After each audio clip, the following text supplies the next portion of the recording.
소방직 수험생 여러분 안녕하세요. 상큼 유저스입니다. 이번 영상은 제가 오늘 소방직을 준비하는 선생님께서 소방직 영어를 인강으로 공부하고 있는데 영어 실력이 잘 늘지 않은 것 같아서 저랑 상담을 했어요. 그리고 이제 상담을 해보니까 이제 소방직 영어 강사님께서 여러 가지 이제 인강에서 조언을 주셨는데 이제 관련돼서 이제 약간 좀 그게 맞는 건지 좀 궁금해 하시더라고요. 그래서 저는 일단 수험생에게 먼저 소방직 보통 영어 강사님들의 커리가 1년 과정이고 이제 그 과정을 이제 수험생들에게 보라고 권할 거다. 그리고 또 인강을 팔기 위해서 교재를 팔기 위해서도 계속 이제 다음 과정 추천할 거라 이렇게 알려드렸어요. 그리고 보통 이제 강사님들이 강의를 팔기 가장 좋은 방법은 차차 어려운 과정을 계속 넣어가는 거예요.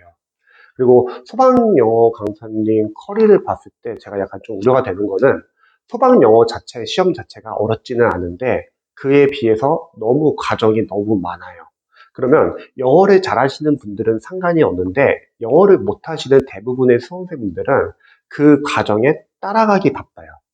그리고 그러면 각 과정마다 자신의 약점을 체크하지 못하고 계속 어려운 과정을 넘어가면서 기반이 부족하고 그러면 여러분들 5과목을 실제 시험에서 풀 때 요즘 소방학과 소방관계법도 어렵게 나오고 있고 이번에 행정법 처음 들어오고 그러면 영어가 은근히 자신이 공부한 양에 비해서 점수가 안 나오는 경우가 많습니다.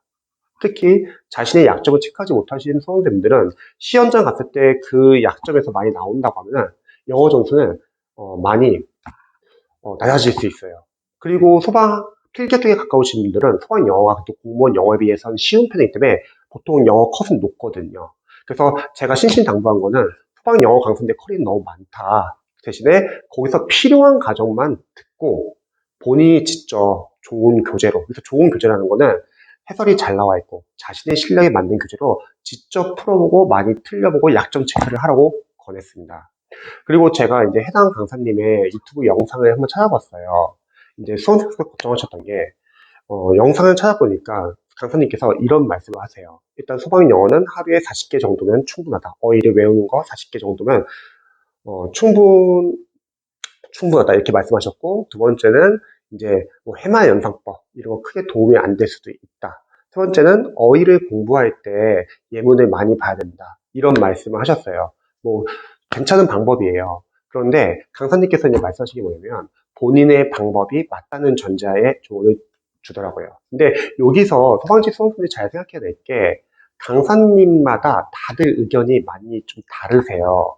그리고 어떤 방법이 무조건 옳다는 건 없습니다. 자, 예를 들어서 강사님께서는 어휘를 하루에 40개를 외워야 하는 이유를 뭐 언어학자나 전문가들이 말하기에 하루에 많은 단어를 볼 수는 없다. 그래서 40개를 제대로 외우는 게 낫다. 이렇게 말을 하시더라고요. 그런데 이거는 방법 스타일 차이예요. 첫 번째는 공무원 쪽에서는 40개를 외우지는 않아요. 보통 만약에 뭐 1시간 정도를 만약에 공부한다고 하면은 본인이 만약에 100개를 외운다고 할게요. 그러면 뭐 100개를 다 못 외운다 하더라도 우리가 1회독할 때 모든 단어를 완벽하게 외울 수는 없어요. 단어라는 거는 뭐 이건 여러분들이 다른 과목 공부해도 마찬가지겠지만 한국사 공부해도 마찬가지겠지만 결국은 회독을 해야 되거든요. 그러면 1회독할 때는 뭐 100개를 다 못 외운다 하더라도 일단 외울 수 있는 데까지 외우시고 못 외운 단어는 일단 눈으로 보는 거예요. 왜냐면 1회독의 목표는 우리가 완벽하게 외우는 게 아니에요. 완벽하게 공부할 수 있는 분들은 없으세요. 왜냐면 우리가 5과목이니까. 일단은 어떤 교재를 정했으면은 그 교재를 우리가 1회독 때 한번 정해져 있기 때문에 완강을 한번 1회독을 끝내고 그 다음에 2회독, 3회독, 4회독, 회독을 하면서 반복이 되면서 점점 빨라지고 점점 외워지는 거죠. 만약에 40개씩 외운다고 했을 때 물론 잘 외울 수는 있을 것 같아요. 40개는 상당히 적은 양이니까. 근데 그러면은 너무 오래 걸려요. 물론 40개가 틀렸다는 게 아니에요. 40개도 맞고 100개도 맞을 수 있다는 거예요. 그래서 무조건 어떤 방법이 옳다고 말하는 거는 위험할 수 있다는 거예요. 그건 강사님의 경험에 의해서 조언을 주는 거겠지만 그게 아닌 수험생들 많다는 거예요. 또 그렇게 공부하지 않고도 합격하시는 분들 많이 계시고요. 자, 두 번째, 해마연삭법이 크게 도움이 안 된다. 모든 단어를 해마 연습으로 공부할 수 없다. 이렇게 말을 하거든요. 저도 처음에 강의했을 때 그거에 동의했어요. 저는 개인적으로 어원을 중요시 여기거든요. 어원을 알면 그거 어원만으로도 연상법을 보완할 수 있고 어원을 통해서 단어를 확장할 수 있어요. 근데 저는 요즘에는 해마 연습법도 상당히 좋은 방법이라고 생각합니다. 왜냐면 제가 생기초 학생들의 강의를 많이 해보니까 느낀 건 뭐냐면 생기초 학생들 중에서 해마 영상법이 통하는 학생들이 상당히 많아요. 그러니까 수험생분들마다 스타일이 다 다르기 때문에 다들 공부하는 방식이 다를 수 있는 거예요. 어떤 학생은 어원이 도움이 되고 어떤 학생은 뭐 연상법이 도움이 되고 어떤 학생은 뭐 예문이 도움이 될 수 있고 다양한 방법이 많다는 거죠. 그리고 어떤 방법을 사용해도 전혀 지장이 없는 거는 어차피 우리는 해독을 하고 모든 어휘, 문법, 구문, 독해 규제에는 오해가 있잖아요. 자연스럽게 반복이 돼요. 그래서 해마 연상법이 안 좋은 방법이다. 그거는 제가 볼 때는 잘못된 생각인 것 같아요. 누군가에게는 도움이 될 수 있다. 자, 그리고 또 강사님께서 이제 그 영상을 보니까 단어를 외울 때 예문을 보고 공부하면 뉘앙스를 알 수 있기 때문에 도움이 된다고 하더라고요. 그것도 맞는 말이에요. 그런데 가만히 생각해보면 예문을 못 읽는 수험생도 계실 거고, 물론 강사님께서 예문을 못 읽는 수험생들은 한글로 된 뜻을 보라고도 하기도 했지만, 그런데 어차피 어휘를 우리가 꼭 어휘 교재에서만 보는 게 아니라 기초 문법 교재에서도 관련된 뭐 기초 영단어를 볼 수도 있고 구문 독해에서도 관련된 단어를 볼 수도 있고 나중에 독해를 풀면서도 관련된 단어를 볼 수 있습니다. 즉 어휘는 계속 반복이 되기 때문에 꼭 예문이 아니라도 누군가는 동의어 위주로 공부하면서 반복돼서 외울 수도 있고 누군가는 어원 위주로 공부하면서 반복될 수도 있고요. 또 누군가는 해마 연상법을 통해서도 반복이 된다는 거예요. 자, 그래서 제가 소방직 수험생들에게 좀 알려주고 싶은 건 어떤 거냐면요. 특정 강사님이 무조건 이런 공부 방법이 맞다고 조언하는 경우가 많아요. 이게 강사님이 좀 시행착오하는 부분인데, 물론 강사님들은 본인의 경험에 의해서 그렇게 학생들을 훈련시켜보고 학교시켜봤으니까 그게 맞다고 생각할 수 있어요. 그런데 상담을 진짜 많이 해보잖아요. 정말 수험생들의 스타일이 달라요. 베이스도 다르고, 수험 공부하는 방식도 다르고, 공부하는 습관이나 언어 감각 다 달라요. 그리고 꼭 그 방법만 있는 게 아니라 정말 다양한 방법이 있고 그 방법은 수험생들에 따라서 다들 누군가는 맞고 누군가는 안 맞고 정말 다양합니다.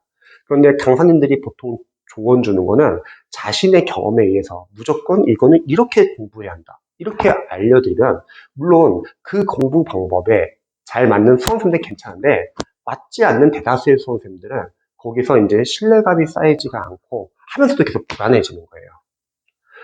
그래서 강사님들이 보통 의견이 다들 다르잖아요. 다들 맞아요.